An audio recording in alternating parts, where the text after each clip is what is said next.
sénégalais yi parce que ça va enrichir le débat démocratique et c'est ça la culture démocratique dans un pays qui se veut une république. Cheikh, avancé yi mu fi lim dégg nga ko mu jóge ci dialogue bi tey dégg nañu ku mel ni Aminata Touré mu yëgle ne seen coalition des recalés boobu di 28 candidats yoo xam ne nee nañu dañoo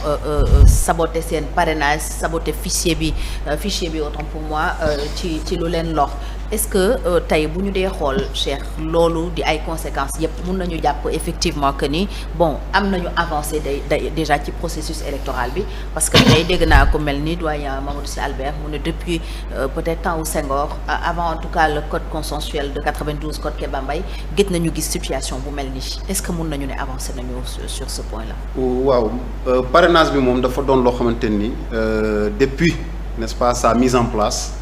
Quand même acteurs yi seen bopp ñi nga xamante ne ñoom la njëkk a concerné avant même les citoyens ñoo ko njëkk a décrier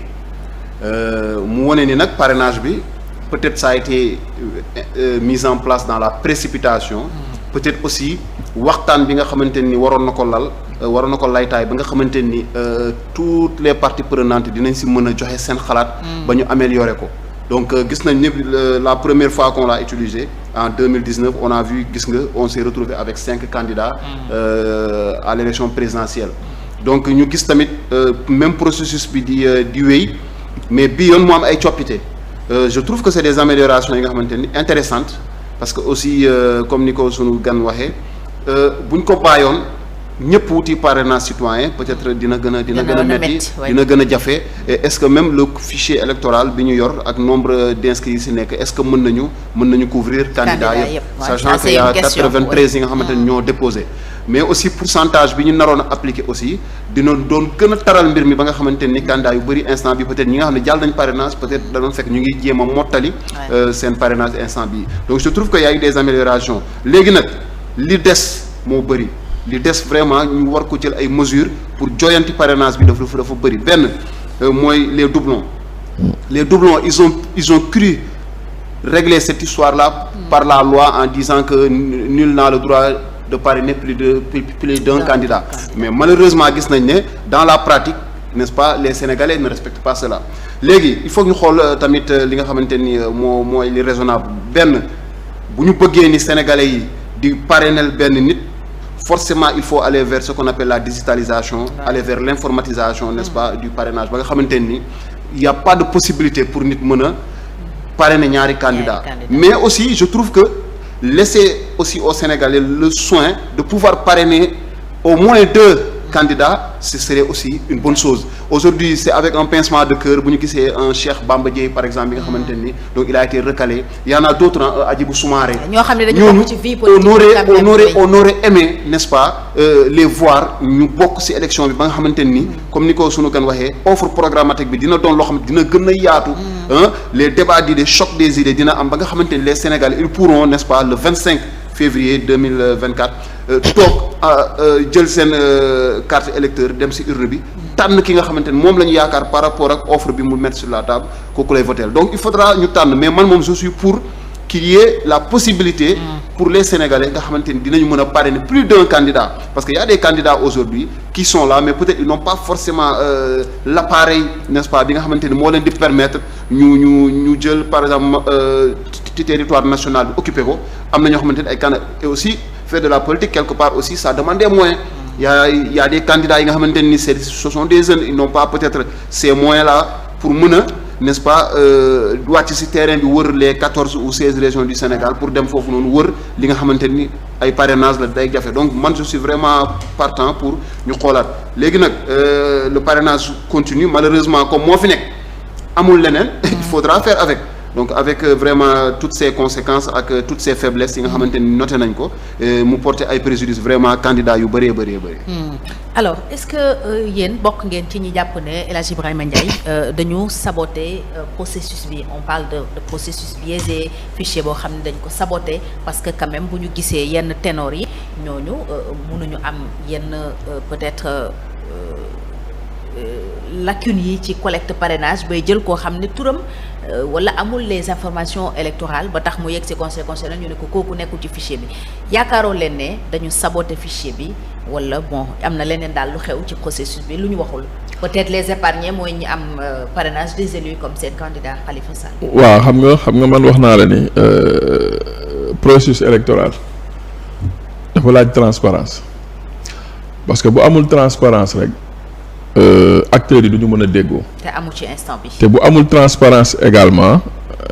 ça peut day amener ce qu'on appelle les germes de la contestation à plusieurs niveaux c'est-à-dire que ni ñi ngi toll ci parrainage contestation am na ñi ngi toll déjà ci sax ñi nga xam ni dañu war a mottali contestation am na. parce que mottali sax seen xel daal. contestation am na parce que dama lay wax tax contestation am na ci candidat yoo xam ni quelqu'un comme Abdourahmane Diouf bind na courrier conseil constitutionnel pour dire que ni ñu jàllee woon waruñu ko jàllewaat et que dañu war a defaat beneen tirage ci ñi ñu recalé pour que mettre tout le monde à égalité pour que pour plus de transparence donc déjà bu courrier amee pour remettre en cause dañ ko war a doxale rek déjà contestation am na donc à plusieurs niveaux du processus suñu demee aussi ba ñu def une liste définitive le 20 janvier ñi ñu recalé te gisuñu seen bopp ñoom ci ni parrainage bi demee ils vont contester peut-être que ni ñiy dem nekk candidat sax ba élection yi ñuy joxe ay résultats bu résultats yi génnee te am na loo xam ne leeraluñ ko ci fichier électoral bi ñoom it dinañu contester maintenant li ci solution mooy xam nga la loi moom elle est toujours rendue au nom du peuple c'est-à-dire que ni décision de justice à quelque niveau bu mu mënee am ak cour bu ko mën a rendre ak nu mu tuddati tribunal bu ko mën a rendre ci au nom du peuple sénégalais lañ koy rendre et par souci de transparence comme le peuple sénégalais moom moo bëgg loolu le conseil constitutionnel moi je crois que ni peut faire entorse même à sa règle et communiquer avec les sénégalais et montrer en fait sur la base de quoi la ñi éliminer nañ leen éliminer c'est-à-dire matériellement ñu wane ñoom parce que dina apaiser la tension ba askan wi parce que on est dans une bataille de communication aussi fi ñu toll on fait de la politique ba askan wi gis ni kat ñoom ils étaient en droit ou ils étaient fondés pour éliminer tel et tel candidat parce que les preuves sont là ou s'ils n'étaient pas en droit parce que bi nga dégg ñuy wax lu bëri parce que ñu bëri dañ leen wax ni que ni n'existe pas dans le fichier dégg nga des experts des spécialistes pour dire que le langage informatique est un langage particulier et que boo fàttee benn tur boo xam ni papa nga waroon def nga bind fa pap le langage informatique du ko reconnaître. le problème nag mooy foofu donc waaw moo tax ma ne. ci point boobu oui am na ay documents physiques yoo xam ne dañ ciy travailler. pourquoi bu ñu est-ce que tam foofu tam mënuñu remettre toujours en cause le processus. non moom laa la wax c'est la raison pour laquelle xam nga y a une commission boo xam ni ce ne sont pas seulement les membres du conseil constitutionnel ñoo fa nekk société civile ñi ngi fa. c'est-à-dire que ni les mandataires waaw ñoo xam ne dañ leen a choisir ci askan wi. pour ñu teewal askan wi pour di xool ni ñuy doxalee mbir mi dëppoo na ak charte réew mi ni ñu ko tëggee mais bu demee ba situation toll nii ba am na ay groupe candidat yu formé wu beneen deuxième groupe candidat formé wu ñoom ñëpp ñuy décrier ni parrainage bi demee il appartient ñi nga xamante ni ñoom ñoo fa toogal askan wi je crois que ni par souci de transparence et d'apaisement ñu génn wax ñoom nan la ñu doxalee seen liggéey ba de sorte que ni nit ñëpp dinañu au moins am une idée claire de la manière dont les vérifications ont été faites donc parce que processus électoral foog mu transparent pour que mu ñu am ay élections yu apaisées. léegi transparent na wala transparent wu fi ñu toll nii. non xam nga moi je suis pas à l'intérieur du processus. Okay. Moi je suis un acteur qui observe au même titre que tous les Sénégalais ni processus bi demee. Je ne peux pas vous aussi waaw mais xaaral mooy fa laa jëm je ne peux pas avoir des responsables politiques. yu génnee ay preuves à l'appui wax ni lii ak lii moo am man ci sama parrainage. dañu éliminer ay nit ñoo xam ni man dugaloon nañ leen wala dañoo génnee ñoo xam ne dugaloon naa leen et moi je mets en doute leurs propos mënuma ko mettre en doute parce que je considère que c'est des acteurs politiques et que c'est des gens de bonne foi et que s'ils le disent c'est qu'il y a quelque chose donc qui n'est pas normal dans ce processus-là mais ce processus-là ce n'est pas une seule partie moom c'est des partis ñoo ko seq